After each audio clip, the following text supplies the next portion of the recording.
tak radšej použijem viac vecí v minimálnej efektívnej dávke. Na základe tej synergie dosiahnem rovnakého efektu, ako keby som proste overuseol iba povedzme nejakú jednu látku, čo by mi samozrejme na konci dňa dal podobné množstvo progresu, ale zase oveľa viac vedľajších efektov.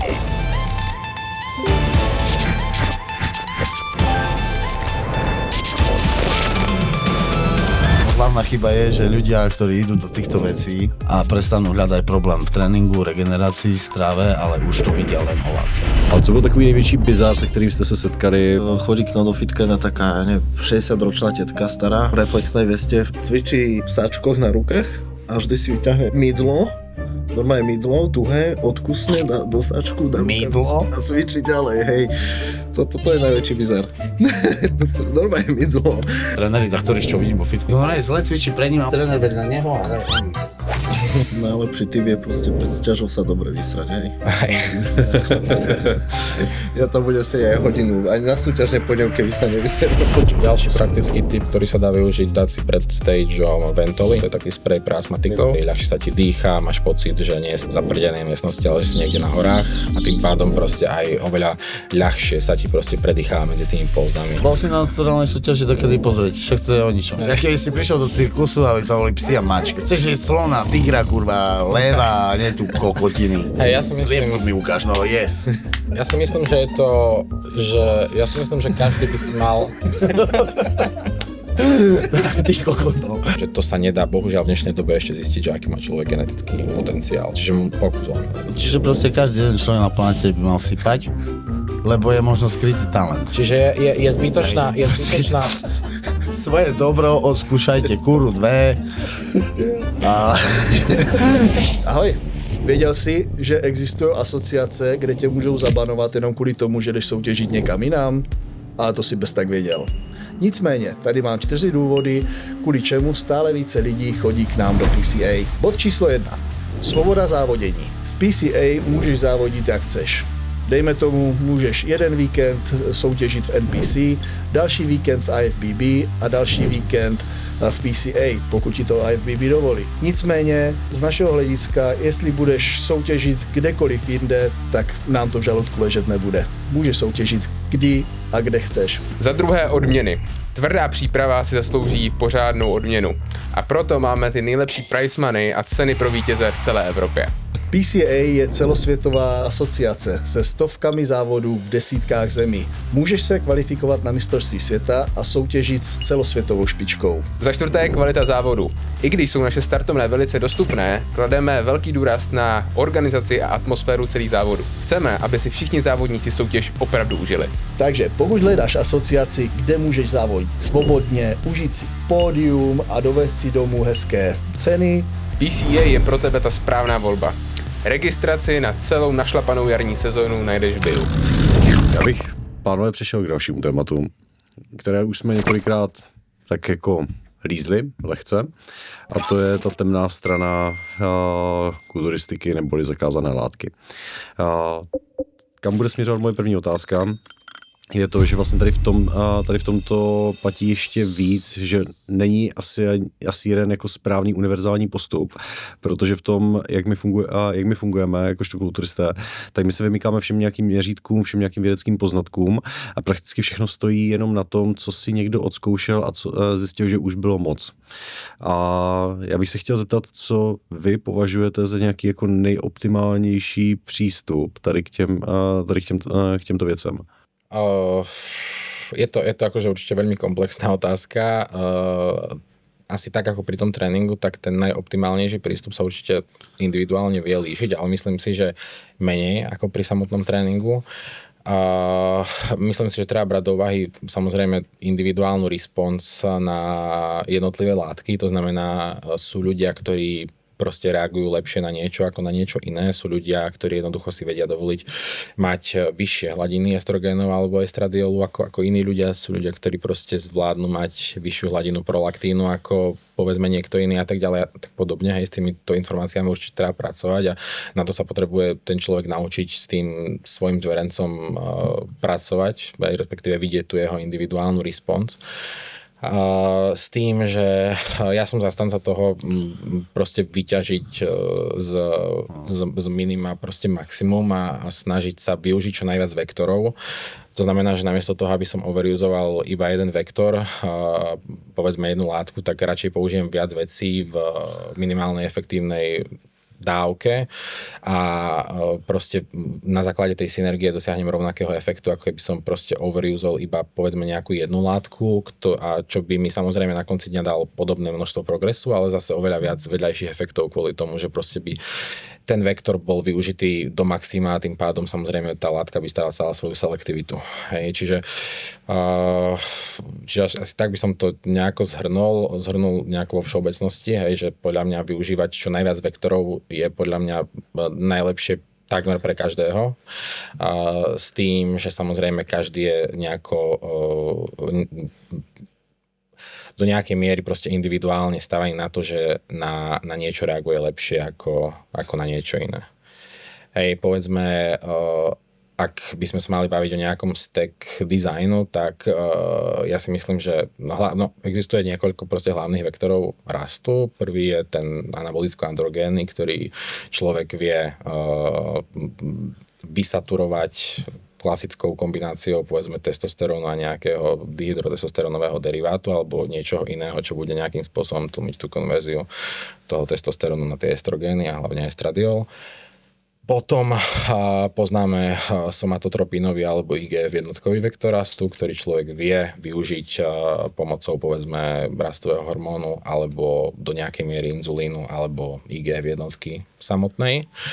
A potom je estrogénový vektor rastu, lebo je estradiol, alebo teda estrogény majú anabolický efekt a je to vlastne hlavný hormón, z ktorého ženy čerpajú anabolizmus. Ženy čerpajú anabolizmus proste hlavne z estrogénu, nie z anabolicko-androgénneho vektoru, teda hlavne naturálne ženy. Takže aj estradiol a estrogény ako také majú anabolický efekt, takže tento estradiolový, respektíve estrogénový vektor využiješ tým, že jednoducho proste ten estrogén budeš mať v maximálnej hladine vhodnej pre toho daného človeka. Hej, to znamená, že nebudeš mať krešnutý, ale nebudeš mať zase tak vysoko, aby ten človek pociťoval nejaké vedľajšie účinky. Lebo samozrejme bavíme sa o tom, že tie estrogény majú aj kardioprotektívne, aj neuroprotektívne vlastnosti, takže nechceš ho mať úplne nízko, ale zase nechceš ho mať ani úplne vysoko. Čiže nájsť nejaký ten zlatý stred. A hovorím, ten zlatý stred je pre každého iný. Hej, to znamená, že sú ľudia, ktorí majú ten estrogén povedzme trošku nad stredom referenčných hodnôt a už vidia vedľajšie účinky typu proste rastu prsnej žľazy, hej, tvorenie gynekomastie alebo iné, či už emocionálne, hej, mentálne vedľajšie účinky a tak ďalej. A sú ľudia proste, ktorí môžu mať ten estrogén, respektíve estradiol extrémne v oblakoch a ani o tom nevedia, hej, proste necítia žiadnu tvorbu gynekomastie, necítia žiadne emočné zmeny a tým pádom v podstate vedia viac benefitovať z tých pozitívnych účinkov toho estrogénu, teda aj z tých kardioprotektívnych, aj neuroprotektívnych, aj povedzme tých anabolických benefitov. Ďalší vektor rastu je za mňa proste progestínový vektor rastu, respektíve veci, ktoré vieš atakovať skrz NOR19 v nejakej dávke, povedzme nejakej minimálne efektívnej dávke, či už sa bavíme proste o nejakom nandrolone, nejakej minimálnej efektívnej dávke počas tej off-season. To je ďalší vektor rastu, ktorý sa dá využiť. Samozrejme, tam tiež treba postupovať extrémne individuálne, hlavne kvôli tomu, lebo toto sú látky, teda tá skupina tých NOR19, to je väčšinou to, to je väčšinou skupina, na ktorú reagujú ľudia najindividuálnejšie, či už je to nejakej detoxifikačnej schopnosti ich obličkového, proste ich obličiek ako takých, čiže proste sú ľudia, ktorí majú ten clearance toho nandrolónu skrz toho, že sa metabolizuje hlavne proste obličkami veľmi dobrý, sú ľudia, ktorí ho majú veľmi zlý, čiže treba proste kontrolovať to zdravie tých obličiek. Ďalšia vec je to, že veľmi efektívne prechádzajú hematoencefalickou bariérou tie NOR19, takže každý proste niekto na nich nedokáže fungovať mentálne, niekto a niekto áno. Takže to je ďalší vektor, ktorý sa dá využiť a A samozrejme proste pribúdajú nové vektory, hej, ktoré či už sa bavíme proste o nejakých sarmoch a tak ďalej, ale tieto 4 sú podľa mňa také tie najhlavnejšie a väčšinou najefektívnejší spôsob nejakého toho stack designu za mňa je snažiť sa využiť každý vektor toho rastu v nejakej minimálne efektívnej dávke. Plus samozrejme treba brať do úvahy aj to, že každá jedna z tých látok má svoje nejaké unikátne benefity, ktoré treba brať do úvahy. To znamená, že ja som veľmi nerád, keď vidím, že ľudia rozdeľujú anabolika iba na to, že aký má anabolický a aký má androgénny index. To je proste jednoducho veľmi surface level farmakológia, hej, a každá jedna z tých látok má aj svoje nejaké unikátne properties, to znamená, že preto sa netreba pozerať iba na to, že koľko má látka anabolický-androgénny index, ale aj na to proste, aké má tie nejaké svoje individuálne vlastnosti, ktoré ten človek vie využiť, či už povedzme viac v off-season alebo viac v príprave a tak ďalej. Či už sa bavíme o tom, že drostanolon má nejaký zaujímavý efekt v rámci negatívnej modulácie syntézy kolagénu v podkoži, čo spôsobuje taký ten proste kozmetický benefit toho tej v vozovkách tenšej pokožky alebo tej krajšej pokožky, tej viac vibrant pokožky v nejakej minimálnej dávke, alebo sa bavíme o nejakom vinstrole, ktorý má taktiež nejaký proste efekt na negatívnu moduláciu syntézy kolagénu v podkoži, hej, ak sa bavíme proste o nejakom boldenone, ktorý má nejaký unikátny efekt tým, že dokáže nejakým spôsobom zvyšovať apetít, alebo sa bavíme proste o nejakom... Každá jedna látka má proste svoje nejaké individuálne vlastnosti, ktoré sa dajú využiť v nejakom období efektívne a v nejakom období je zase blbosť ju používať, lebo proste tie benefity tej látky nie sú úplne prínosné v tom danom období. Alebo pokiaľ sa bavíme o tých nandroloch, tak dajme tomuto NPP v tej nejakej minimálnej efektívnej dávke, ktorá pre toho človeka nepredstavuje nejakú veľkú záťaž na obličke, alebo teda žiadnu záťaž merateľnú na obličky. Vie byť zase veľmi efektívna, povedzme, v rámci nejakého profilaktického efektu na ochranu kĺbov. Hej, proste človek si vie nejakým reasonable používaním nandrolónu, bavíme sa fakt do nejakých mikrodávkach, povedzme 30 až 50 mg týždenne, a predĺžiť tú svoju životnosť toho pohybového aparátu o relatívne dlhú dobu. Hej, s tým, že povedzme z dlhodobého hľadiska, tým, že tá dávka je extrémne nízka a človek má všetky suplementy a všetky veci v hre na to, aby podporil tú funkciu tých obličiek a zároveň nemá žiadne predispozície na to, aby mal nejaké problémy s obličkami, tak si vie udržovať to zdravie tých obličiek alebo toho orgánu konkrétneho, ktorého sa tá látka týka 100%, ale zase vie vyťažiť aj z tých benefitov proste tej látky. Takže tiež to proste nie je čierno-biele, že toto je zlé a toto je dobré. Treba proste pristupovať individuálne aj k tomuto. A preto to asi naskočuje Braňa. To som to povedal, že nerozumiem, čo sa to rozoberá. Na čo si sa pýtal, že s kým, s čím? Ja človek akože už vôbec. k tomu akože asi ja nemal čo... tieto veci. Tak ja rozumiem, čo hovorí, ale že rozumiem, človek by ale... k tomu už asi nemal čo... Ja by som to povedal tak, že hlavná chyba je, že ľudia, ktorí idú do týchto vecí a ten progres sa po čase spomalí alebo zastaví, tak potom začnú všetko riešiť s dvíhaním dávok. A vtedy sa prehlbia tie negatíva a už tak nenarastú pozitíva vzhľadom k tým negatívam a prestanú hľadať problém v tréningu, regenerácii, strave, ale už to vidia len o látkach. Hej. Čiže za mňa je taký hlavný problém. Aspoň aj čo poznám ľudí, čo mali zdravotné problémy, začali, alebo kamoš s nami jeden, že super, všetko išlo, ty koksový bench press, išiel som 50 kg za mesiac, ale už to tak nejde. Hovorím, ale kamo, ty si myslel, že to akože priamo umerne tak pôjde a o pol roka čo by si dvíhal vlaky? Či čo? Vieš. Však jasné, že sa to spomalí a potom furt musíš nájsť ten problém v regenerácii, riešiť ten trénink viacej v jedálničku. Alebo si prostě jako na nějaké svojí hraně, kterou už jako tvoje tělo nepustí dál. Jo, to je jako taky často možné. Je to proste individuálne určite, lebo proste niekto môže byť šťastný, niekto môže byť plakať, niekto má depresie z tej istej jednej veci, hej. Proste, tak to kamoš sa vyhádzal, jak niekto sa, také, že ľahol na posteľ, stál a krv tam ostala. Niekto sa normálne nemohol dotknúť si sa. Niekto sa všetko vysadil, tak sa zľakol, že Smolné, ne? Niekto sa okolo trénu prejde a už proste bradárky mlieko, hej. Proste zase Ja niekto som... je tak Hovor, prepáč. citlivý na všetko, že proste nemôže si dovoliť ani tú danú látku pomaly zobrať. Hej, a niekto zase môže ísť také dávky, čo normálne by zabili aj koňa. Áno. Alebo jak Lámka mal s tým problém, že vieš, jeho telo to dá... Najhoršie je, že tvoje telo by to aj neprijímalo a ešte aj brutálne mu škodíš. Lebo niektorí sú brutálne, možno receptori majú, jak Kevin Lebron, hej. Však on za 4 mesiace bol pripravený v podstate na Olympiu, možno mal brutálne citlivé tie receptory, hej. Áno, tiež genetický talent, ale... A pritom presne, proste nezmar. Telo bude odolávať, nič mu to nespôsobí za celé tie roky. A takto vyskúša nejakú malú a má infarkt. Hej. Keď máš už predispozíciu. Tiež je veľa to asi, jak máš napísané v genetike a... To je právě jako věc, kterou neodhalíš, když začínáš prostě sypat, tak nevíš, jestli nemáš nějakou skrytou srdeční vadu, jak ti fungují ledviny, což je třeba příklad Bumsteda, protože on tam má nějakou dědičnou genetickou chorobu, kvůli které postupně ty ledviny začínají selhávat. Tady tyto proměny tam prostě nemáš šanci odhalit tehdy, když si natahuješ z té ampule tu první dávku. A všechno to jako vylézá až po čase.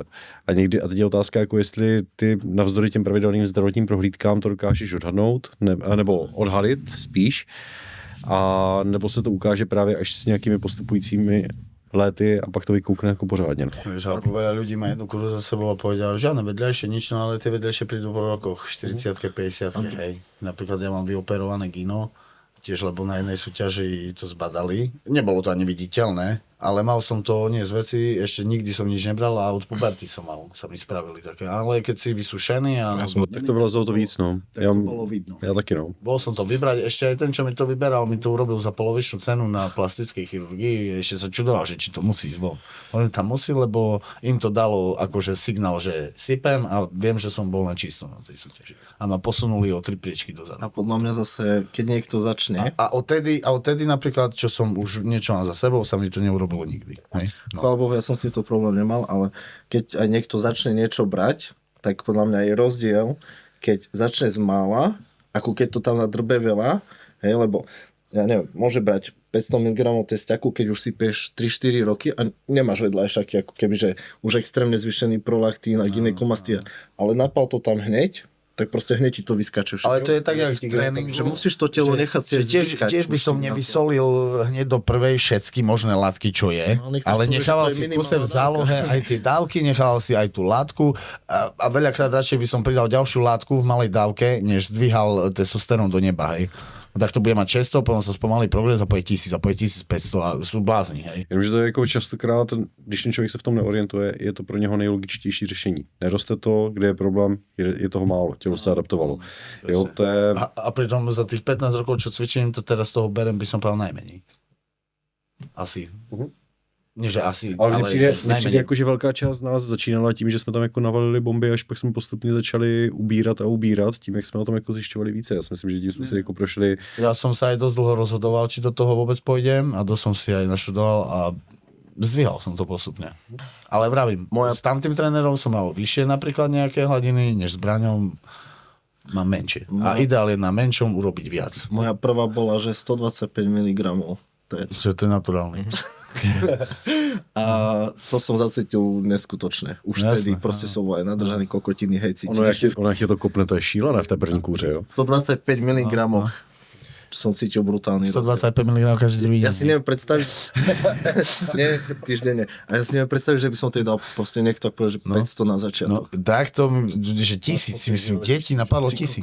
Ja sa nečudujem, že tým ľuďom potom tak jebe, Ale to ani, ego majú najhoršie, tak... ale aj, pozri, Úplne im a šibne, potom hej, presne ja si ešte myslím aj, o sebe, že sú ešte aj bohovia, človek neviem napríklad čo. vypije a začne, že joj, tá jemu na tie prášky, koľkí ľudia nesypú a vypijú a im kuruje aj tak len na čisto, hej.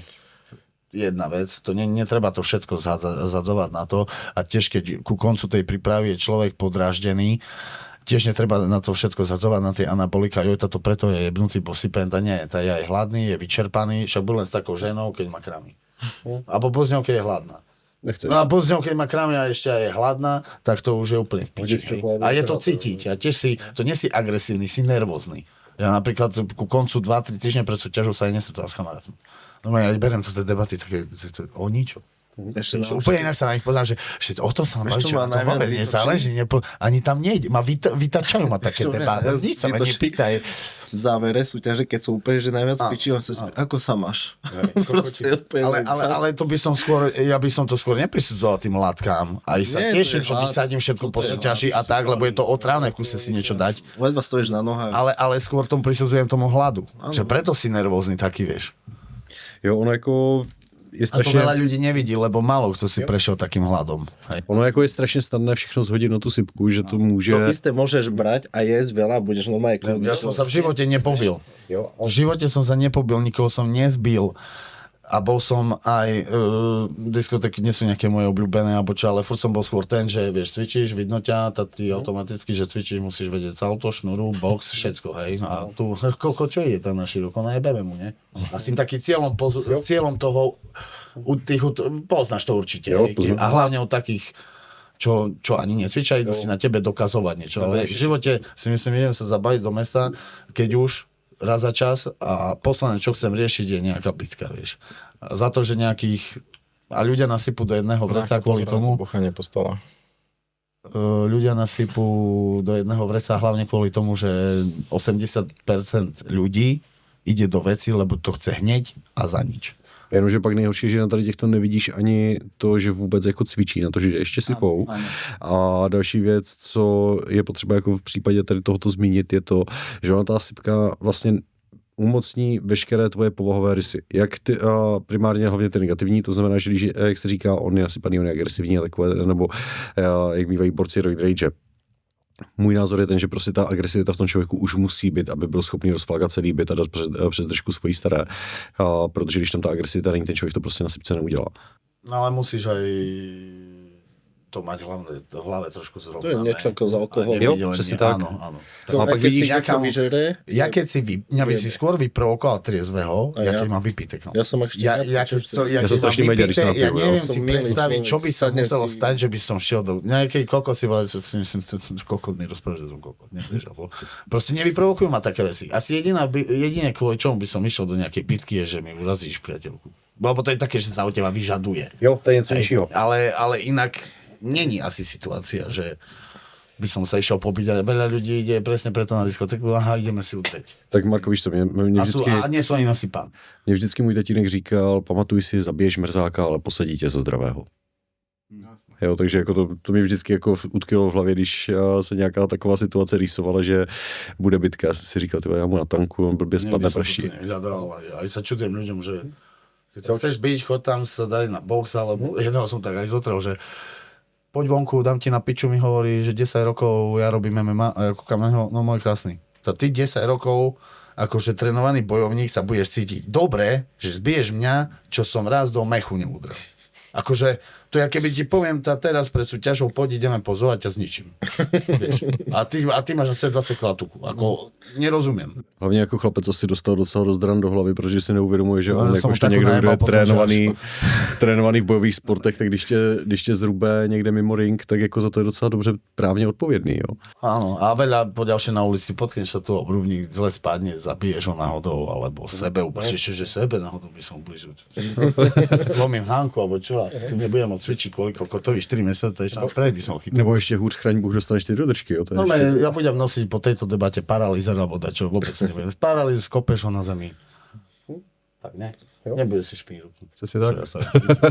Ešte aby som sa vrátil k rýchlosti, keď sme spomínali toho Chrisa a tie obličky, tak strašne veľa ľudí si neuvedomuje, že ono nie iba to, akou schopnosťou máš naberať svaly je genetika, ale všetko je genetika. Hej. Aj tvoj tráviaci trakt, ako si schopný tráviť jednotlivé potraviny a prijímať jednotlivé makronutrienty a mikronutrienty je genetika, aj výkon tvojich orgánov je proste do veľkej miery genetika.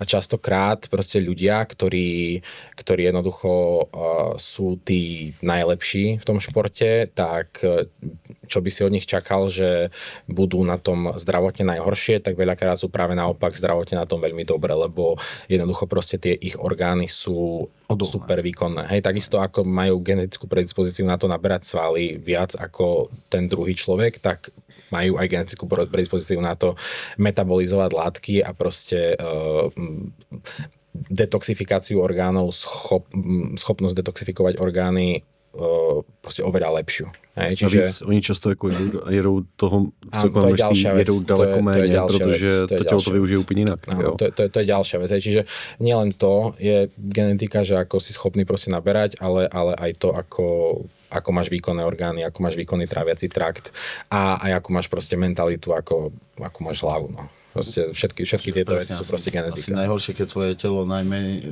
že musíš dať veľké dávky, lebo nevyužije ich toľko a ešte si aj nemáš orgány také odolné. To odídeš. A ešte ti to nahovno tráví. No, to ako... Potom sa čudujem, prečo tu toľko A v Košiciach, keď sa prejdeš po stanici, to tam nájdeš také individuá, že by prežil aj proste opitý, je 60 rokov posledných, spí na ulici a žije. Je spokojný. A je veľa, aj genetika je to, jak si poskladaný napríklad. Tiež by som sa nevenoval kulturistike, keby mám krátke nohy. Lebo s tým nezrobím nič, vieš. Tiež dodáš impuls svalu a nech rastie, ale neovplyvníš, ak bude vyzerať. Tak keby som mám krátke nohy. Všetci máme ale ty si celý krátky, že nie sú k tebe také krátke, vieš. Myslím tým, že nemáš také nohy a taký vrch. To vyzerá komicky. A to sa môže zmieriť s tým, že môžeš to zapaliť. No, a počuli sme tu už nejaké veci na krátke nohy, ako ak to bolo prirovnanie. Kupsovi, či k tomu. Ja zväčšík, či čo? Ale nie tak som to myslel, ale že keď máš nepomer, alebo máš, ešte aj keď máš široký pás, to vieš ilúziou, že zväčšíš chrbát a zväčšíš nohy. Tak ten ilúziou zdúžiš pás, hej.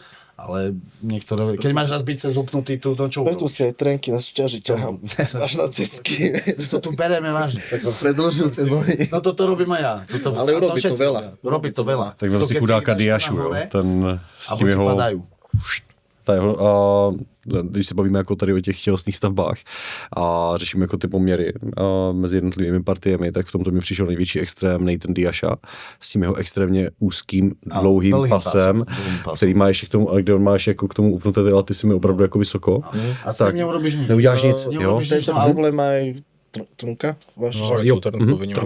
Trnka, no. Tiež ten chrbát tak zle upnutý, nie že by... Ale tiež keby mal dlhý ten trup. Preto áno, lebo ten chrbát je hore chytený. Vieš, keby ho chytíš o 5 cm nižšie, tak zrazu to úplne inak vyzerá. Ale aj tak pre trnkom klobúk dole. Ja čak, akože to vôbec... Každá svalová partia u neho je na úrovni profíka, len proste ten chrbát tým, že je tak akože proste nešťastne upnutý, tak nie je profík, ale ináč všetko ostatné má ako profík. Já si myslím, že u Vojty je to otázka jednoho roku, než už se tam jako dokáže dostat. Jo, protože... To už si hovorím 4 roky mu to je fajn, že už ten rok, akože fakt, že brutál, len... Tam už to chce jenom fakt, aby si to všechno sedlo v ten správný čas, na správném místě a bude to tam. Keby on dokázal preoperovať ten chrbátku z nižšieho chytiť, prišiť, tak to by bol bordel tiež, hej, lebo všetky ramena, on má ruky, stehna, no masaker. A on vlastně, to jak má ty záda upnuté, on z toho jako vymáčka obrovské. Jako, má tam, té hmoty tam není málo, jo, jenom prostě je to tak vysoko, jak to je, no, to s tím neuděláš prostě nic. A to i na profisceně, nevím, jestli si pamatujete z 90. Paula Dilleta, jo, taky jako freak ze všech stran, ale jak se otočil, tak hotovo. Ale no tiež, to je taká vec, keď máš vysoko opnutý biceps, alebo by si mal teraz jedno prso úplne iné ako druhé. No to sú veci, ktoré neovplyvníš a musíš sa s tým zmieriť. Musíš pracovat s tím, co máš, jo, což jako v tomto ohledu je ta kulturistika jako strašně těžká. No ale tiež si myslím, že keď máš fakt, že príklad som povedal tie nohy, že krátke nohy a k telu, tak proste vyzerá to komicky a môžeš si byť vedomý toho, že budeš to robiť celý život s tým, že nevyhráš tú Olympiu, alebo ani nebudeš mať úspech, alebo proste celkovo, hej. Taký prípad ja by som ani nesúťažil, keby mám taký nejaký... Ja viem, že, alebo aspoň ja keď sa pozerám aj Brana, keď som sa pýtal, treba nám naberať, ale všetko rastie ako pekne, hej. Tiež mám nedostatky, ale nie také, s ktorými sa nedá nič robiť, hej. To je pravda. Ono jako u strašně moc lidí a je to i u spousty závodníků, vidíš, že tam chybí nějaká taková ta sebereflexe, kdy odhadnou, kde je zhruba nějaký ten jejich pomyslný strop, co se týče výkonnosti, kde se můžou pohybovat. A ono jako není vůbec nic špatného, když si řekneš, fajn, na Olympii nikdy nebudu, ale můžu si... Přesně tak, ale můžu být jako úspěšný třeba na té vyšší amatérské scéně. Ale môžeš si aj súťažiť, keď ťa to baví. Přesně tak, môžeš si kľudne súťažiť, len to možno pre seba robiť formu. Niečo, byť potom sklamaný, že by ťa to súťaženie nedeprimovalo v normálnom živote a bol kvôli nemu nešťastný. A veľa ľudí takto funguje. To som si všimol, že veľa ľudí chodí nevyzerám dobre, nemám peknú stavbu, tak to poviem, hej, lebo nemôže zase za všetko, že... Ale veľa ľudí súťaží, pretože ich to baví. Ano. To je třeba jako i můj případ. Já soutěžím, protože mě ty soutěže baví, já to mám rád. Já vím, že nikdy na Olympii nebudu, vím, že nikdy nebudu mít tu profikartu, ale stejně jako já mám rád tu atmosféru, jo? To ja som sa ten chcel proces, všechno. vyprdnúť na cvičenie kvôli tomu, keby som nezískal profikartu do 30-ky. Že sa vyserem Ale na to tiež je súťaženie. také, že každé to telo dozrie v iný vek. Hej, pozri, Sean Roden, najstarší víťaz Olympie, ne? V 48, či koľký vyhral? Ve 44. No, si hovorím toto všetko, čo rozprávaš. Neverím, že sa tak často milím. Mne sa zdá, že mal pomalých 50, ale je oficiálne najstarší víťaz Olympie. A pozri, jeho telo dozrelo až 44. Dexter Jackson dozrieval celý život. Nie Dexter Jackson, Ale Sean Roden. Hej, ja viem, áno, ale že Dexter Jackson však on 50 dačo končil. Skrojíš to zapadne do seba. A člověče, to si připomněl jako s tím Dextrem, on jak končil v tom roce 2020, tak ta scéna pak byla taková, jako že tam něco chybělo. Jestli bylo něco jisté, zítra vyjde slunce, v září bude Olympie a bude tam Dexter Jackson. Však on bol, koľko rokov bol v kuse? V top 5 bol v kuse? 20 roků, první Olympii měl v 98. poslední v roce A žiadne 22. zranenie roky a presne cvičil s malými váhami. To je vec, ktorú som tiež chcel spomenúť, hej, že proste... Vieš, taký Coleman, ono bolo aj trošku nevýhoda, že si prirodzene tak silný a ešte, že sa dal na kulturistiku. Tak on Coleman měl prišiel na trojboj, dal všetkých do múky a vtedy mu povedali, že čo ty tu robíš, ty máš byť tam, bo tam sú takí pupkáci väčšinou. No a je trošku nevýhoda, vieš, keď si silný a ešte máš robiť veľa opakovaní a ešte aj s veľkou váhou, no pozri, mal síce aj vrodenú. A u Ronnieho tam je ještě problém v tom, že on je hypermobilní, a proto on dokázal dělat třeba právě ten provaz i s tou hmotou, co měl, a tím pádem, když si hypermobilní, to by se více potřeboval klouby. A je to věc, se kterou bojuju a já jakožto hypermobilní člověk, že musím si jako třeba hlídat. Aj tak si sám povedal, že cvičej nič. Nechaj to na nás. Předám ti žezlo. Předám ti žezlo krále čtvrtých míst. Ale tiež by nebolo na správnom mieste, že by si súťažil a teraz ťa to deprimuje a kvôli tomu si nešťastný. Přesně, jako to by nemělo cenu. Já chodím cvičit kvůli tomu, abych od nervů někoho nezabil. Jo, to jako a súťažíš, lebo ťa to baví. A nikdy nevieš, motika môže vystreliť. Tak to bereš napríklad, hej? Tak lebo veľa je takých, keď som si pozrel aj tie profi súťaže, tak dneska už niektoré amatérske súťaže sú tam lepšie než v tom profi. To aj Aleš Lamka mal takedy raz také vyjadrenie, že v tých profíkov by lepšie obstal, jak v amatéroch, len už toľko ľudí proste súťaží a takedy aj musíš vychytať tú súťaž asi. Musíš na to štěstí, jo. Možno získaš ty profi a potom ono pak možno taky, lepšie by si... Taky jako často se stává to, že ty vymátneš dobrou soutěž, že tam je 5,5 člověka a ty tu profikartu vyhraješ. A co pak? Jo, jako super, dejme tomu, já jsem na písničku tady nikdy nezávodil, ale kdybych vyhrál on tu profikartu, tak na klasika nemám stavbu, na Open nemám hmotu, jo, takže fajn, půjdu do klasiku, postaví mě vedle tebe, Michale, a jsem v prdeli. Půjdu do Openu, postaví mě vedle... Já seš v prdeli, tak no. Postaví mě vedle, třeba na Evelos vedle Martina Fitzwatera, a co pak? Víš ty, tak cvič a rob SBS, karate, kde v bare, kam. Jeb na to.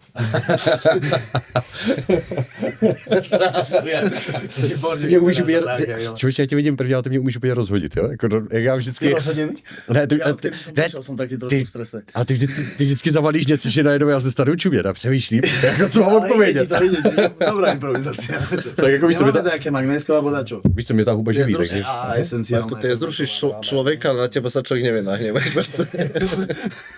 Nemáme zatím sponzory, víš, ale ja to všetko myslím zo strany. Já to vím, že stavba, hej, keď je oblečený. Tak teď jsi rozhodil zase. Víte co, můžeme přejít jako do těch vážných témat k něčemu trošku veselějšímu. A co byl takový největší bizár, se kterým jste se setkali v rámci vaší kariéry? Co jste jako prostě zůstali u toho stát, čumět na to a říkat si, ten si dělá prdel, nebo jako ne?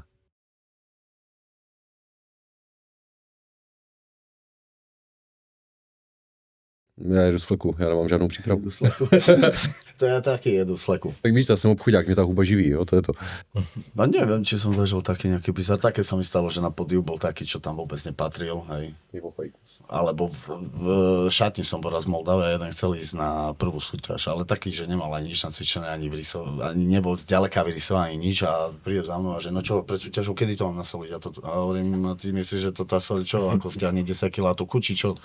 Hej, že to je, ku koncu to urobí, keď už si vo forme, tak ju došperkuješ, ale hovorím, však tebe treba 4 roky cvičenia ešte. Proste, ale typek premotivovaný úplne vážne to bral, si myslím, že sa nevidíš a nechceš mu to tak povedať. Začni ty, Šimon, a my si medzi tým premyslíme. Možno napadne niečo. No, co se týká jako nějakého největšího bizáru, co jsem viděl, ty jsi zase zarazil ty. Ne, ono jako většinou, co já jsem se setkal, nebo co mi přijde jako strašný bizár, cvičení předloktí. Jo, prostě přijdeš do toho fitka, vidíš tam toho klučíka s tou brokolicí na hlavě, jak stojí u té kladky a jo. Prečo sa im hovorí to ako brokolice, kvôli Sa to vyzerá ako brokolica. Minule nám písal z nášho týmu ten mladý z Prešova. No, Tá jemu som povedal, že on to tak dačo načal, že sa nie som brokolica a ja hovorím, akože nemyslel som to vôbec tak, ako máš vlastne ako brokolica, ale... áno. No, tak sa napínal na toto video, triasol sa a hovorím, som mu napísal, nie, že praskneš, kurva. Však mohli zakúšať jedna, ty. Jo, jako fakt nejčastější bizár, co vídám, je, když vidíš, jak oni šmrdlají to předloktí. A já jsem se, jeden klučina, protože my jsme se jako zakecali všetně, a já mu říkám, ty jako, proč cvičíš to předloktí? To nevíš, že jako toho zapojuješ při prakticky jako jakémkoliv cviku, kde musíš něco v té ruce držet, tak to předloktí prostě zapojuješ. Adrián Tomášov by mal cvičiť predlakcia. A oni říkají, no však, ale kde ty jsi nabral jako to předloktí? Říkám, no z toho, že držím činky. Jo, ja som tiež toho názoru, ale potom si myslím, že už keď si taký 125-kilový kulturista, myslím si, že oni asi by mali cvičiť všetko. Lebo už majú tak veľké svaly, že musíš ich asi, neviem. Ja viem, že to už je iná situácia. To ešte najväčší bizár, že... s bicepsom a no neviem, že on mal aké by tu lítko do piči. Tak ako ruka... Tak to vyzeral na predlaj, to on mal také podobné, jak ty. Ja mám málo ešte predlahčia. Krátke, nemalé. Okay. nie, keď si bol na súťaži, toto som si povedal, ešte ak si zajebal, že lítka nemám, asi viernuté plaky si kde ho nemá lítka. Že tam kamen tam trčí, ty kokosy, myslím tak. No, k mojim bizárom, aby som spomenul viac asi, tak... Jeden 2 týždne sa stal dozadu, vec, ktorú robí napríklad Miloš Schneider, ktorý používa, neviem, 10 sáčkov sena deň pred súťažou, čo väčšinou rezultuje v tom, že sa ten človek proste akurát kvalitne zoserie v deň súťaže a príde prázdny, doslova prázdny, že vyzerá proste jak 8 weeks out a horšie. To je jeden bizár. Druhý bizár je v podstate robenie hit kardia v poslednom týždni v peak weeku u žien, čo preferuje robiť Míša Kanuščáková. A u mužov to je v pohode? Nie. Tiež to trší vodu, nie? Hej. Ja dokonca s Gabrišom, keď som išiel záver, ten mi hovoril, že on 2 týždne do súťaže necvičí nohy, len prechádzky. Ja tiež... Že 2 týždne, už, vieš, som mal 3 týždne súťaž, alebo jeden víkend a potom o 2 víkendy a som mesiac necvičil nohy. Hej? A už mi to prišlo také, že prídem po mesiaci, že už nebudem mať ani... Ja som tiež fanúšik toho, že skôr uberať ten stres v tom závere, než ho pridávať. To znamená, že začať možno trošku viac z hurta z začiatku, kedy je ešte kapacita na to regenerovať a tak ďalej. A potom ku koncu, kedy je už tej kapacity menej, tak uberať aj z objemu tréningu, aj z frekvencie tréningov, aj z množstva kardia, aby jednoducho proste do toho posledného týždňa ten človek išiel fakt s tým, že si dá tých posledných pár tréningov veľmi jednoduchých, kde sa proste povedzme proste zbavíme nejakých zvyšných zásob niečoho, hej, energetických, či už glykogénu alebo intramuskulárnych triglyceridov a jednoducho, aby ten človek do toho peak weeku a v tom procese toho píkovania bol maximálne fresh, že by proste tie svaly, že by tam nebola žiadna svalovka a že by proste ten uptake tých nutrientov bol čo najefektívnejší, že by nebol absolútne žiadny problém so zbavovania sa subkutánej vody, hej, lebo samozrejme, ak sa bavíme, že je tam akýkoľvek zápal, tak to telo sa proste nechce veľmi efektívne zbavovať vody subkutánej a tak ďalej a tak podobne. Čiže ja sa fakt snažím, že by v tom poslednom týždni už ani to kardio proste nebolo. Hej, nechá tam tie prechádzky, povedzme, že by tá peristaltika fungovala, hlavne v tom settingu, kedy je toho jedla viac, ale snažím sa, že by to kardio proste nebolo už žiadne alebo minimálne, aby tie tréningy boli fakt veľmi, veľmi jemné, hej, aby sme jednak neriskovali žiadne zranenie. To chcem povedať, že toto bol pre mňa bizar. Ja som sa ku koncu prípravy proste v kuse tlačil to ešte viacej, makal ešte viacej. Nehovorím týždeň som necvičil nohy pred súťažou, ale zvyšok som makal. To si pamätám aj tvoje video, že aká bola príprava. A ty tak... Najjednoduchšia príprava asi, ako som kedy mal, hej. Že ku koncu my sme vypúšťali. Ja som až predstavil, že doslova mi napísal, pamätám, teraz všetko nechaj na mňa, či ty len počúvaj a nechaj ma robiť moju robotu, tak. Si nemám ísť cvičiť. Máš on, tak kúknem si telku, vypičí mi tu týždeň súťaž a mám mať piči, si myslím. len tak pohľadkaj, hej, 60%, si na 60%. Naraz vidím Mišové video, 60%, 60%. Si kokot, on ide naplno, nie je to len jedna séria, vole. Takže pro tebe jako to bylo strašně těžké na hlavu ze začátku. No toho som sa bál, že neprídem v takej forme, lebo tak nemákam. Takže si vlastně stresoval ještě. Nestresoval som sa, akože tak veril som mu, také veci, keď raz sa dám nejakému trénerovi, súťaže, ty viac cvičíš. Nejaký by malo zmysel robiť po svojom, keď som u ňoho, hej. Nechal som, jemu dôveril som, všetko vyšlo jak malo, prisám Pánu Bohu, hej, až som neveril. Ale proste vypúšťali sme páru ku koncu. Že nechaj prídeš na ten stage, nie taký zdratý aj na tom ksichte a dojebaný, ale proste nech je to telo asi aj oddychnuté a toto bola u mňa úplná zmena, lebo... Mne najväčší bizar inak, čo sa stalo vo fitku, to sa stalo u nás, keď už, neviem, či to malo byť spojené čisto so súťažou, alebo tak celkovo, tak chodí k nám do fitka jedna taká, neviem, 60-ročná tetka stará, v reflexnej veste, oranžovej gate, oranžovej papuče, oranžové tričko, proste celá je oranžová, cvičí v sáčkoch na rukách a vždy si vyťahne zo vrecka mydlo, normálne mydlo, tuhé, odkusne, dá do sačku, dá mydlo a cvičí ďalej, hej. Toto je najväčší bizar. Normálne mydlo. Si musíme pozvať do podcastu. Musíte pozvať. Či už som súčasť podcastu? Alebo... To som počul, no to si... Ja som to mal ešte aj na videu, kde to mal natočené, ona chcela od kamoša, čo Kámo, to nemohlo byť mydlo. To muselo vyzerať jak mydlo. Na recepcii tam točil, ona si ho zavolala, že ona si to chce dať na Facebook niekde a poslať, neviem, či svojej dcere, či čo, taká pošahaná. A takých kretenov ľudia budú sledovať. Ona normálne tam, tu mám tu svoje mydielko a tuto 365 super fitko, vieš, a takto a proste odkúsla, takto si z neho dám a idem cvičiť. Predala mydla, alebo neviem. Tak aspoň nesmrdí z huby, ale... Bublíky robí. No, ty vole, tak to je jako... Že si normálne. A Joe chodí v reflexnej veste. Penil a potom sú počas tréningu. Neviem. Bublinky išli, alebo nič. Neboskal som sa s ňou. Chyba. Svieži dých. Ďalšia vec, ktorú vnímam ako bizar, akože nie je to až taký bizar, samozrejme určite nie najväčší, ani nejaký veľký, ale jednoducho to, že si myslím, že v dnešnej dobe tým proste koľko suplementov alebo farmák a tak ďalej máme k dispozícii, tak si myslím, že strašne veľa variabilných, ktoré sa v minulosti kontrolovať nedali v tom závere tej prípravy, tak sa dnes už kontrolovať dajú. To znamená, že ja si myslím, že dnes už nie je úplne priestor na to vyhovárať sa, že som bol proste v nejakom strese, lebo sú na to proste, dá sa stres manažovať farmakologicky v tom závere, hej, krátkodobo samozrejme.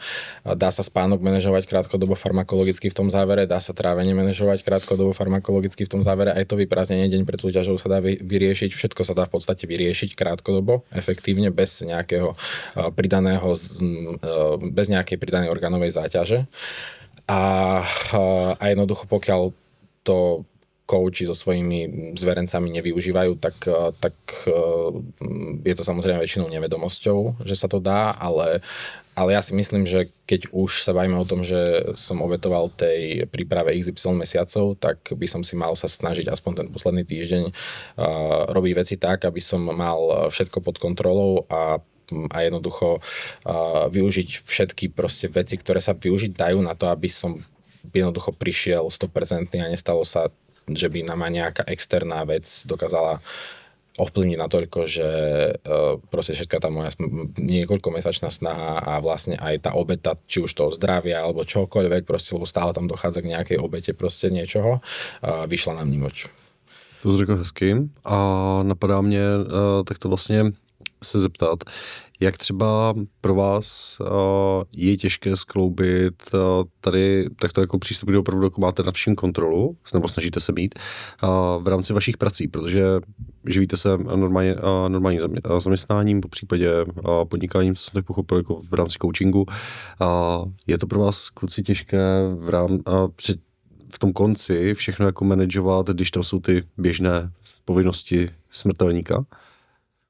Tak ku koncu už berem 2 týždne. Marko tu má asi najhoršie z nás, by som povedal. Berem PN-ku alebo dovolenku, lebo nevládzem. A robím na oceliarni, na smeny. Ale ako nikdy som nevnímal, že by to bolo ťažké, keď chceš si zacvičiť, tak po rannej nie je problém, keď máš po obednú, do obedu môžeš ísť v pohode.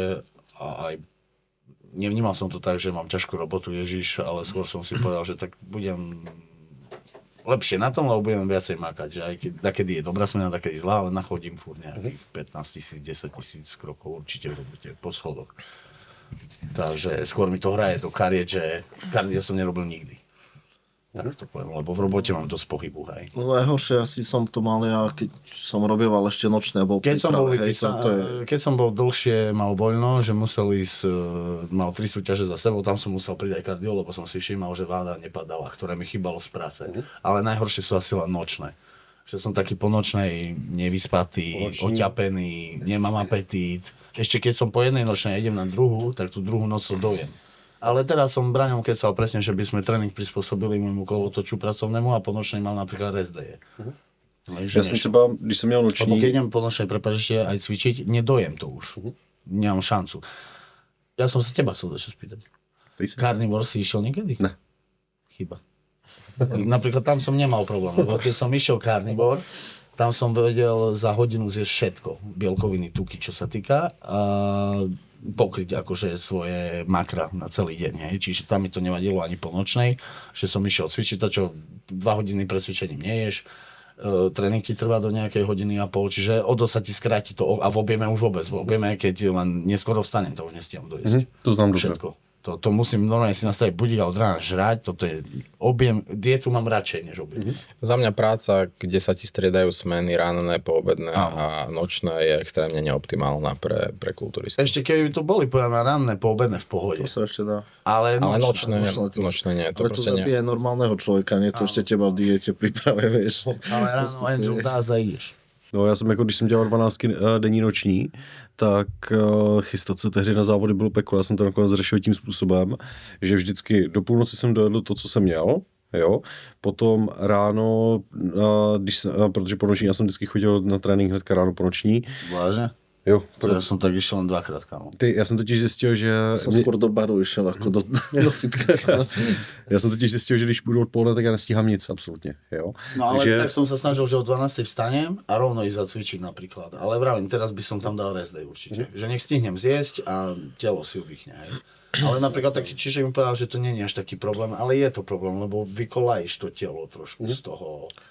Ja si myslím, že kulturista proste potrebuje mať rutinu, hej, a mať trojakú rutinu, to neexistuje, hej, že mať rutinu proste, keď mám rannú, keď mám poobednú a keď mám nočnú, je extrémne náročné. Pre väčšinu ľudí je extrémne náročné udržať si vôbec rutinu, keď majú ju jednakú, hej, že ráno vstávať a ísť spať v tom istom čase. Nie to ešte, keď sa ti delí na 3 rôzne proste cykly. Ja už Alebo možno som to aj tak, prepáč, tak zle vnímal, alebo inak vnímal, keď som mal menej svalovej hmoty, ale teraz pociťujem aj napríklad, keď po ranné, alebo ku večeru dám tréning a teraz ďalší deň mám poobednú a musím ísť ráno. Proste, vieš, aj keď ideš iné partie, si unavenejší. Tak to je aj vekem trošku, ne? Presne, to veľa je v hlave, podľa mňa toto človek, keď si pripustí, tak je v piči. Ty dozrievaš. Keď hovoríš, Že 45-ke budem strop. Každý chlap nestárne, chlap zraje. Některý zraje jako víno, některý jako romadur, ale furt je to zrání. A poďalšie, aj je to tak, že kulturistika je si v top forme medzi 40 a 50. No, 37 a 40 mě spíš přijde, že máš takový ten pík. Zle ti to príde. Podľa mňa 40 Dexter mal koľko? Však nemal 50. Dexter je výjimka, jo. To je ten... Ale keď si hovoríš o tej rutine, tak to presne napríklad cítim, keď chodím do roboty, napríklad od pondelka do piatku vstávam o 6:00, tak vždy o 6:00 vstanem, urobím si raňajky, kým prídem do fitka, akurát vo fitku si to zjem ráno a... Ja keď toto počujem, chodím do roboty. Tak ale ja proste vstávam normálne. Počkaj, ale vieš, ak ťa ľudia vyčerpajú? By sa čudoval. Keď som veľa trénoval, som si tiež všimol, že potom keď som veľa času trávil vo fitku, som nemal chuť už na svoj tréning. No to nemám. To už po 6 hodinách som chcel zmiznúť z toho fitka, aj zed, alebo inde možno si zacvičiť pomôže, hej, do iného fitka a inde trénovať. Nemáte tu nejakú? Polistyrén. Môžeme ti ruky za... Smažíme ti ruce za zádama. Myslím, že mám ADHD. A napríklad úplne mi to naruší to, že už cez víkend stávam o 7 a nie o 6. Stolu. A už proste cítim ten rozdiel tej hodine, že už mi to jedlo inak vychádza. Už sa mi nechce jesť tak ako vtedy, alebo keď zaspím, že dlhšie, to je to už katastrofa. Pak se telo má vyhrabeš extrémne po stole ráno v 10 a zjistíš, jako, že máš Mňa najviac vyhovovalo tak no? cvičiť ráno. Vstať, ísť cvičiť na lačno. A v deň, keď nejdem do roboty, to je pre mňa najhoršie. A už stačí ti len jesť. Áno, a keď máš voľno, najhoršie Normálne. sa dodržuje disciplína. Ja som si jeden čas povedal ešte, že mám to tú robotu, bo možno v živote by som sa tak nevysekal na súťaž. Lebo iné je, keď musíš ísť do roboty, a iné je, keď teraz by si bol milionár a už nemusíš nič. Vieš. Jako mě by to asi nevadilo. Ale vieš, je to také iné, že ty musíš stať, musíš ísť teraz, kardio si nájsť hodinové nejaké, hej. Tak ho mám v robote automaticky. Alebo som zapájal kardio tak, že do obchodu, tak nešiel som na to, chodil som pešo. Tak som zapájal ja kardio, hej. Ja nechápem, kto môže prísť do fitka hodinu na pás. Tak já většinou beru psa a tím dělám kardio, No, že prostě... alebo ideš sa prejsť vonku, alebo kurva mne dá ešte aj väčší zmysel sa ísť prejsť do dažďa, jak hodinu na pase. Tak ale keď chodíš schody, čo má ísť na Eiffel? Dobre, to je úplne dačo iné, že chceš ísť schody, lebo potom aj chodil som do kopca, potom musíš ísť dole, hej, a dole ma to ja zase klopí trošku, ale no stále by som sa radšej Robil išiel som prejsť. schody, že som chodil bytovky Tím se hore vracíme dole. k tomu věku, jo, že cestuju s Stále by bolíku. som sa radšej išiel prejsť vonku v prírode, jak hodinu čumel do steny a kráčal. Tak si dám telefon. Keď tam je zrkadlo, ešte dobre, bo mám sa na čo kúkať. Na čo robíš, ale inak. Pánové, protože tady máme vlastně profesionálního závodníka a amatérského závodníka, už si mě říkal, že to nepřipomínám, ale v této souvislosti musím, tak, tak můj dotaz směřuje právě k tobě, Braňo. Jaký je rozdíl mezi přípravou profíka a přípravou amatéra? Nebo je tam vůbec nějaký rozdíl? Není, lebo keď sa chceš stať profíkom, musíš sa ním stať najprv prístupom. Teoreticky. Hej, súhlasím s tým, čo povedal Marko teraz, hej, Ty si napísal. že proste áno, je to o prístupe, hej, to znamená, že ak chceš byť profík, tak si myslím, že by si mal mať ten profesionálny prístup už skôr, ako získaš tú profikartu. Hej, s tým, že samozrejme nie vždy je to pravidlo, hej, ale myslím si, že by to tak malo byť, to znamená, že ten prístup je veľmi podobný. Dodal by som k tomu možno to, že pri tom profíkovi treba oveľa opatrnejšie zachádzať pri tom, kde chceme robiť progres, povedzme, hej, lebo ak sa bavíme o tom, že nás tlačí nejaký váhový limit a tak ďalej, ktorý sa nám neposunie tým ziskom profikarty, lebo už je posunutý na svoje maximum, tak treba proste nie úplne bezhlavo pristupovať k tomu procesu a snažiť sa proste nabrať tam, kde nabrať treba, aby potom sme si nevyrábali väčšie disbalancie, ktoré už potom nikdy nedoženieme. Hlavne pokiaľ sa bavíme o kategóriách, ktoré sú obmedzené nejakou váhou, čiže či už proste je to Classic Physique alebo je to 212, tak v momente, kedy si profík, tak si myslím, že už nemôžeš pristupovať k týmto veciam povedzme bez hlavou, respektíve, že sa snažíš nabrať všade rovnako, tak ako si povedzme sa snažil nabrať, dokedy si tú profikartu nezískal, lebo si vedel, že sa ti ten limit zase posunie a tým pádom budeš mať priestor. V podstate Takže asi musíš aj, víc taktizovat. Hej. v podstate asi aj u mňa, lebo my sme váhou na hrane, ne? Sme, ale zase sme v 94,5 situácii... mám maximálne a teraz sme navážili tiež tak 9,4. Áno, ale sme v situácii, keď sa ti váhavý limit posunie, keď získaš kartu, vieš. Čiže to je proste ten rozdiel. Iba, že by sme nezískali. Hej. Horší prípad. To je Tak už ten budeš rozdiel. dostorval, no? Než budem cvičiť, ty. Ale si hovorím, že najlepší vek je 40, takže máš ešte čas. Ešte čas, áno. 11 let. Nebo kolik jsi Tam v říkal? apríli mám 30. Tak 10. 30, no. To je takový blbý věk. Je to Máš koľko vlastne? 28. To som tu najstarší. No. Ale už máš pro kartu. Ale označujú ma ako zlaté dieťa a pritom už dieťa dávno nesom do piče. Tak to... Aj mne hovorí, že v detskom ostal. Ještě, když jste vzpomínali když řešíme ten coaching, tak co je podle vás definice toho nejhoršího klienta?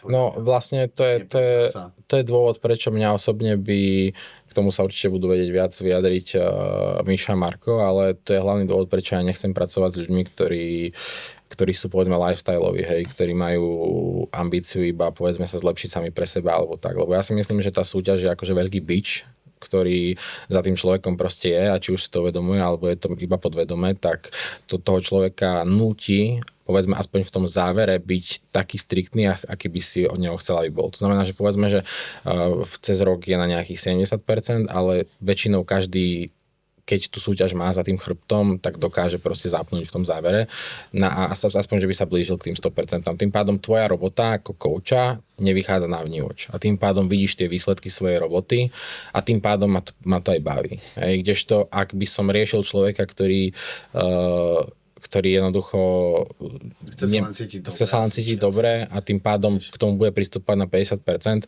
tak zistí, že s ním robíš 4 roky a že ste na tom istom viac menej, alebo na strašne málo si sa posunuli, lebo ten prístup toho človeka je strašne proste zlý. A aj napriek tomu, že ti ten človek proste samozrejme platí jedno s druhým OK, ale proste pokiaľ mňa tá robota nebaví, tak v tom nevidím význam. A tým pádom ja takéto spolupráce proste nerobím, respektíve ich ukončujem, ak vidím, že ten človek proste tomu nedáva toľko, koľko by som ja chcel, aby tomu dával, aby som videl tie výsledky, ktoré si myslím, že sú adekvátne tomu, koľko času do toho človeka investuje. To je známka toho, že znáš svoji cenu. Ale nie preto, ale že ja tiež napríklad nerad trénujem ľudí. Ja netrénujem inak akože na 100%, keď mi treba trénujem, keď mi netreba netrénujem ľudí. Ale tiež sa mi lepšie trénuje človek, čo nemusí súťažiť, ale bere to vážne. Lebo proste také mi to príde, také odjebanie času mi to príde, hej, pre nejakého takého, čo len. Ne? Mne lepšie sa ti trénuje niekto, kto fakt to akože žere napríklad, aj keď nie, je to garážový cvičenie, ale žere to. Hltá tvoje informácie, robí to a ja keď vieš, že to proste napíšeš to, aj tak to nebude dodržiavať, lebo jemu stačí byť štihlý v košeli. No, tak ľudí niekoľko. Ale tam sú inak skryté peniaze, čo sa týka coachingu, lebo všetkých, čo trénuješ, čo chcú ísť na súťaži, nemajú love. Nemajú love a ešte veľa peniazí musia dať do súťaži. A musíš sa im venovať podstatne viac času ako človeku, ktorý aj tak na všetko jebe, takže a možno toto je, že môžeš neberiem čo tak, chceš. že nepríde takto, ale len tak mi je v podstate aj jedno, či cvičíš, aj to tí tréneri, na ktorých čo vidím vo fitku, on zle cvičí pre ním a on to ťažko pičí, už sa mi stalo, no bizár, keď sa môžeme vrátiť, že cvičí ve Slovane a typek, tréner vedľa neho a hraje Angry Birds. Ja som toto videl, ale ja si aj tak nemyslím, že to ten tréner je debil. Je debil, hej. Ale to on je debil určite. Ale že ten, čo chodí k nemu, to je, keby si sa išiel nájsť do reštiky, donesú ti úplne na piču jedlo a ty tam chodíš každý piatok. Ja ti to už vieš, poviem takú a rád. Lebo už... A ešte sa cítiš dobre po tom jedle. Ale to sa ti nestane a preto ja hovorím ľuďom, že coach je služba, coaching je proste služba každá iná. No keď ťa barber rozstriha na hovno, tak nemu nepôjdeš.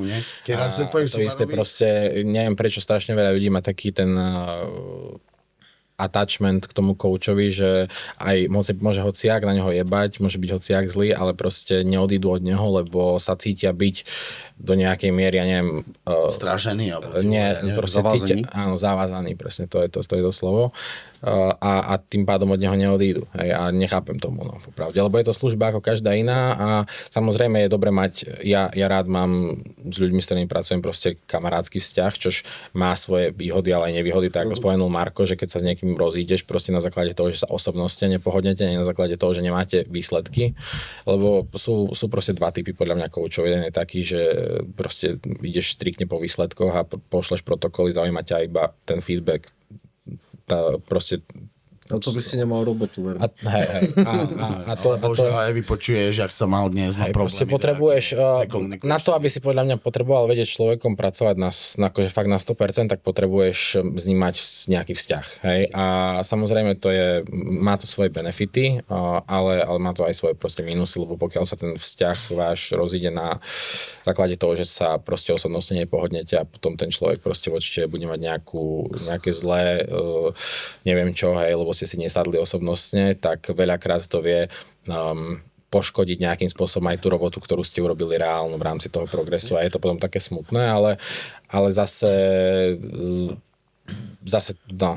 Takže podľa mňa, keď robíš online coaching a osobného trénera, sú to dve rôzne kategórie kus, lebo z vlastnej skúsenosti ja robím... Ale online coaching robíš, Mišo, nerobíš to len skúseným cvičencom? toto je jednoduchšie. Začiatočníka nevieš mať na online coaching v podstate. Nevieš. Možno mu len riadiť stravu a tak, ale nevieš. Musí mať odcvičené 4 roky. Nevieš.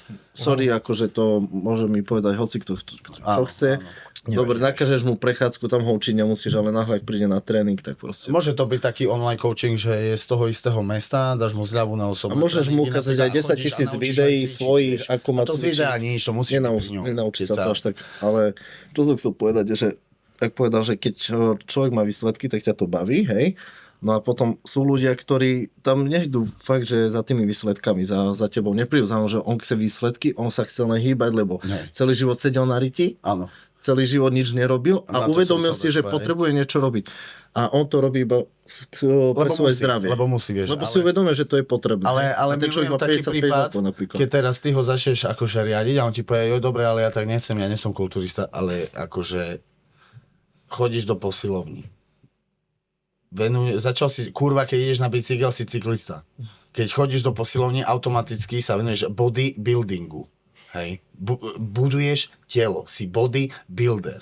Hej. Chodíš do posilovne, cvičíš a on ti toto povie, ale my ako kulturisti, oni nás vnímajú, však ja mám rovnaké orgány, ako ty. Rovnako na mňa pôsobia sacharidy, bielkoviny, sú tam rozdiely, hej, ale chápeš, čo chcem povedať, že ja nechcem byť kulturista, no to teraz a teraz čo ja mám robiť, že ty nechceš, to ako myslíš, že ty dostaneš úplne iný tréning, ty kokot, tak iné jumping. No a najviac sa mi páči, keď príde ku mne... Tak nechceš byť kulturista, myslíš, že inak budeš cvičiť ten biceps, alebo vieš, ak procesy fyziologické máš rovnaké ako ja. No. Toto nechápem také. Oni robia také rozdiely medzi... Nie, ty si prišiel do posilovni, do gymu, si bodybuilder. Či sa ti to páči, či nie, si slabý bodybuilder, ale si. Hej. Ale chápeš, venuješ sa bodybuildingu, chodíš cvičiť, posilňovať. Proste tak to je. No a že teraz som stratil už. Budem pokračovať. Takže, no neviem, to od veci, no čo mám povedať na taký argument, vieš. Ale ja nechcem byť kulturista. Aha. Ani nebudeš. Hej. To hovorím na iné, že keď prídu, kedy budem vyzerať tak, jak ty? Niekdy. Ak to si žiaľ ocelár. Alebo potom som hovoril, že neviem, mám do týždňa 3 tréningy, povedzme, cvičím 15 rokov, rok mám toľko týždňov, dneska to je môj 1987 tréning. Ty máš ktorý? To 6. Hovorím, to už sa ti do toho aj nechce, čo? Daj, no. To si mi ptal... Tvoj sen sa rozplynul, čo? To se mi ptal právě kamarád mého synovce, který cvičí a on říkal, no, jako, jak dlouho ti to trvalo, než se dostal, než se dostal tak k tomu, jak vypadáš. Říkám, no člověče, 14 let. No. Tolik? A čo bereš, nie? No, to sa naštěstí neptal, jo. No, ale ty aj čo bereš, nie? Hovorím, len berem, ja aj necvičím. Ja som bral, až potom som začal. To my len bereme všetci. Vezmem, jebnem sa do gauča, čo myslíš? Tréning len, to samo raz ti hovorí. A myslíš si, že dneska je kulturistika víc o chemii, než o tom tréninku? Nemyslím si, že chemia niečo... Povedal by som to takto, že bez chémie by si nikdy taký nebol, ale chémia ti nezaručí, že taký budeš. Dobrá úvaha, čo? Ja si myslím, že... Ty zapíš, môj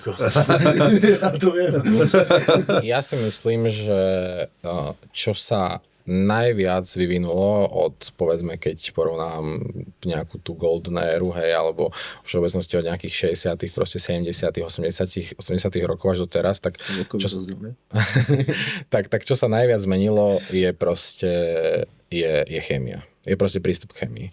Ten tréning stále sa dodržiavali, si myslím, aspoň na tej vrcholovej úrovni základy, že sa cvičilo proste do zlyhania. Už akokoľvek to bolo, či to bolo 3 sériami alebo tak, alebo inak, stále to bolo do zlyhania, stále proste sa vedelo, že treba proste makať na to, aby si mal výsledky.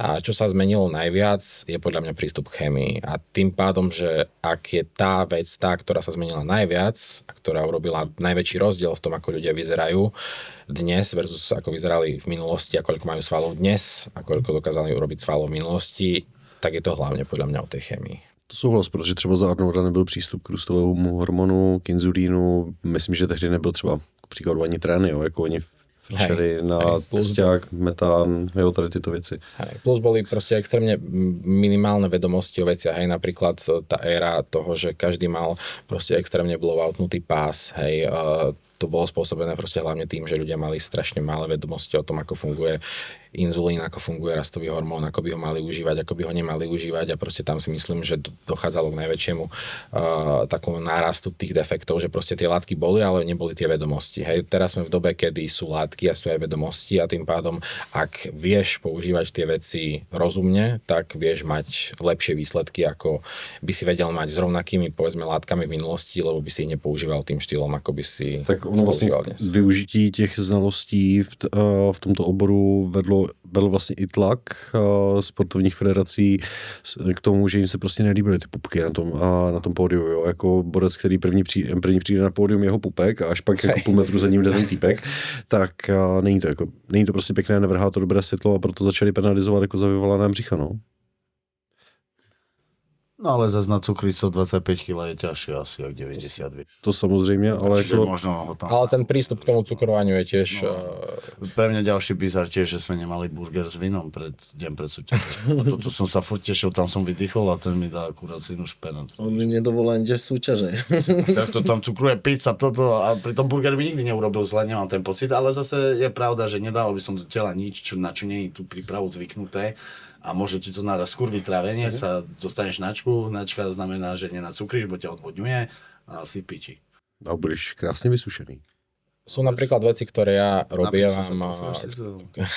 robievam, povedzme, deň pred tou súťažou, hej, to je taký nejaký, akože môj nejaký know-how v rámci toho, aby som si bol istý, že ten človek bude mať fakt čo najprázdnejšie brucho, hlavne pokiaľ sa bavíme o človeku, ktorý súťaží v Classic Physique kategórii, kde je potrebné urobiť to vákuum, respektíve urobiť ho do takej miery, do akej ho vieš urobiť a mal by si ho podľa mňa byť na tom stage, byť schopný urobiť na nie 100% svojich, ale 110% ideálne. To znamená, že čo ja robievam je to, že ja chcem, aby ten človek bol viac menej ready, postaviť sa na stage už keď sa ráno zobudí v deň súťaže, že proste nedobiehať žiadne. Samozrejme niekedy sa stane, že tam vidíš, že pár percent by to mohlo byť ešte lepšie alebo tak, ale fakt už v ten deň sa hrať iba s elektrolytmi a neriešiť nejaké tlačenie jedla až do stage. Ja chcem, aby ten človek išiel na ten stage fakt s prázdnym bruchom. Ďalšia vec, ktorú robím je tá, že rád používam proste deň pred súťažou metoklopromid, hej, čo je Degan.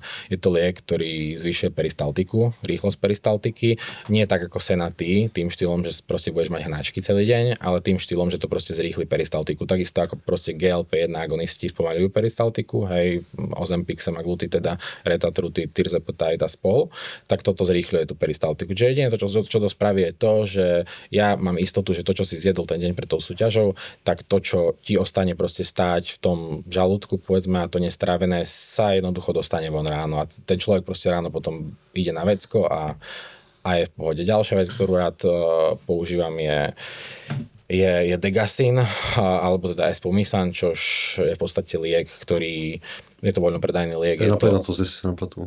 Áno, presne tak. Je to vec, ktorá na seba viaže plyny v čreve a tým pádom si schopný sa efektívnejšie zbaviť tých plynov. To znamená, že samozrejme tie plyny tvoria nejaký objem toho žalúdka, tých čriev a tým, že ten človek je efektívne schopný sa ich zbaviť, tak spôsobí to, že aj to brucho sa mu vťahuje proste lepšie a tým pádom to vákuum sa dá držať aj dlhšie, aj vyzerá krajšie, aj celkovo ten pás udržiavať proste tip-top je oveľa jednoduchšie. Čiže to sú také drobné tipy, ktoré by som dal. Najlepší tip je proste pred súťažou sa dobre vysrať, hej? Ja tam budem sedieť aj hodinu, ani na súťaž nepôjdem, keby sa nevyzeral. Takže říkáš, že to je taková vec, ktorú by měl každý závodník vedieť před prvním závodem. Súťaže ráno, keď sa zoberieš, proste pokiaľ to z teba nevidia, nechod na tú súťaž. Hej, určite je lepšie proste ísť s prázdnym žalúdkom, ako ísť s plným. Hej. A čakať... Ale on aj s prázdnou riťou chce ísť. Nielen žalúdok. Čakať proste, že tvoje dvojhodinové jedlo pred stageom nejaké veľké, proste keď si niekto dá nejaké obrie jedlo 2 hodiny pred pódium a že ty ho stihneš stráviť, tak to je totálna sprostosť. Hej. A maximálne, čo to urobí, je, že ti to proste pokazí look. Bavíme sa samozrejme o tom, že v tej open kategórii ti to pokazí ten look menej, lebo tam sa samozrejme neberie ohľad až tak na tú kontrolu toho pásu, ale už sa berie aj tam oveľa väčšie ako niekedy v minulosti. Fúniš, zadýchaš sa. Ale proste v kuse cukruješ aj tak, že nech ti nenafúkne brucho. Brucho máš mať stále štíhle. Vieš, ak sa ti ťažko všetko robí. Toto som sledoval, aj keď som pod inými trénermi, aj keď sme cukrovali, hlavne nech držíš si štíhle brucho. Ďalší praktický tip, ktorý sa dá využiť, dať si pred stageom Ventolin, čo je vlastne salbutamol vo forme sulfátu, čo je vlastne bronchodilatans, to je taký sprej pre astmatikov. A to si dať pred stageom je veľká pomoc. Hej, ľahšie sa ti dýcha, máš pocit, že nie si proste v zaprdenej miestnosti, ale že si niekde na horách a tým pádom proste aj oveľa ľahšie sa ti proste predýchá medzi tými pózami a zvládaš dlhšie pozovať, keď napríklad niekedy si nastrafíš na line-up rozhodcov, ktorí ťa proste točia, tak... To jsem zažil loni na Evropě a jako řeknu ti, že po asi 3. kolečku už jsem padal jako na držku, jo, teda, jo, protože vysušený pod těma světlama všechno znáš, tak jako to byl pain, no. Môj najdlhší posing inak bol od rána od 9. do 10. večera. Celý deň som išiel. Opava? Na Pepovi? Opava. Hej, tam som išiel ty kokos 3 kategórie, ešte večer ma dali do profíkov divokú kartu. To bylo 24, že? Rok, nebo nějak tak. Asi 3. 3. 4-krát som mal voľnú zostavu.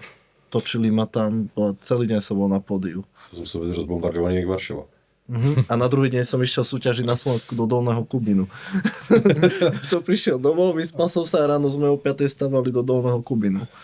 Mně se líbí jako vždycky, když slyším někde, kde kdo závodil, takže to jsou takové jako honosné názvy těch míst soutěží.